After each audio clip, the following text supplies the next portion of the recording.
Buongiorno cari amici, ben ritrovati in questo spazio in mia compagnia. Vediamo gli influssi che riceviamo oggi, domenica 5 gennaio 2020. Ma prima di addentrarci nell'approfondimento di quelle che sono le influenze astrali di questa giornata, vi invito, se ancora non l'avete fatto, a iscrivervi al mio canale qui su YouTube e se ancora non l'avete fatto, a iscrivervi al canale del Marietto Veneziano, sempre qui su YouTube.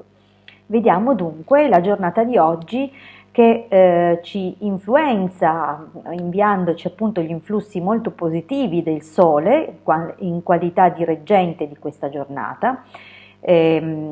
accompagnata dalla costellazione Vergine e con l'opposizione di Capricorno. Abbiamo dunque alcuni valori molto indicativi, la presenza di terra che rende comunque questa giornata molto costruttiva e di sicuro successo proprio come indizia, scusate, il Sole. Il Sole infatti prevede sempre un'espansione, prevede miglioramenti, è un astro per quanto ci riguarda molto fortunato poiché ci dona comunque fortuna, onori e successi. Ovviamente non sarà matematico così per tutte le domeniche, ma vediamo che alcuni di questi elementi della giornata, come il dominio mensile Acquario, alle cui spalle abbiamo Capricorno, come già ho indicato in altre condivisioni, va a favorirci sicuramente negli ambiti di espansione e sebbene richieda sacrificio e impegno, comunque ci garantisce appunto sempre degli ottimi risultati. Vergine e Capricorno ancora con questo forte elemento terra di partenza ci dà sicuramente una grande concretezza nell'arco di questa giornata. Dobbiamo però fare attenzione ad alcuni aspetti poiché appunto in questa giornata avremo degli alti e bassi,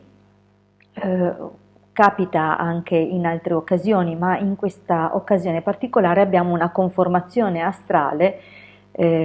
dove tre costellazioni che si susseguono indicano sempre qualcosa di non molto positivo. In questo caso abbiamo Cancro, Scorpione, Ariete e lo Scorpione si ripete due volte all'interno di questa giornata, perciò nel viaggio della Luna oggi incontreremo appunto Scorpione, la costellazione Scorpione due volte. Dunque attenzione alle compagnie, attenzione alla possibilità di innescare o di restare coinvolti in diverbi che possibilmente possono vedersi scusate, probabilmente è possibile che i toni di alcune discussioni aumentino e che possa appunto sorgere magari qualche spiacevole momento nel quale dovremo appunto restare molto calmi, molto cauti. È chiaro che non sarà così necessariamente per tutti, perché gli influssi che riceviamo nell'arco della giornata comunque vanno ad armonizzarsi o a creare degli aspetti di collaborazione o di ostacolo, di opposizione in base alle costellazioni e agli elementi che abbiamo nel nostro quadrato di nascita personale. Se ad esempio all'interno del nostro quadrato di nascita abbiamo comunque delle costellazioni, soprattutto la stella Capo appartenente alle costellazioni considerate di terzo gruppo, in questo caso vuol dire Leone, Vergine, Bilancia e Scorpione. Dunque se abbiamo una fra queste costellazioni, ma in particolare Leone e Scorpione, è possibile appunto che questo avviso di fare attenzione all'aumentare delle tensioni sia quanto mai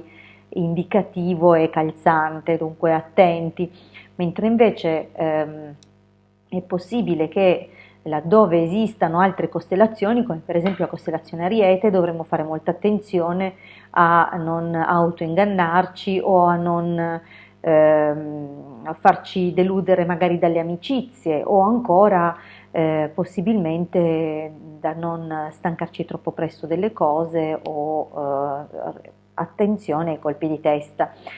Altre costellazioni, per esempio quelle di acqua, potrebbero vivere questi alti e bassi e queste tensioni in modo con un impatto emotivo molto forte, molto accentuato.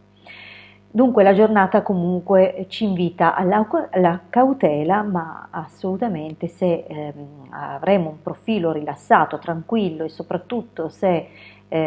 sfrutteremo il nostro tempo per le pianificazioni o per mettere in pista magari una strategia per raggiungere i nostri obiettivi, dovremmo insomma sfruttare al massimo questa giornata e utilizzare appunto gli influssi in modo costruttivo, esorcizzando dunque la possibilità che alcune situazioni di tensione possano sfuggirci di mano. Vi ringrazio per avermi ascoltato fino qui e vi rimando alla prossima condivisione.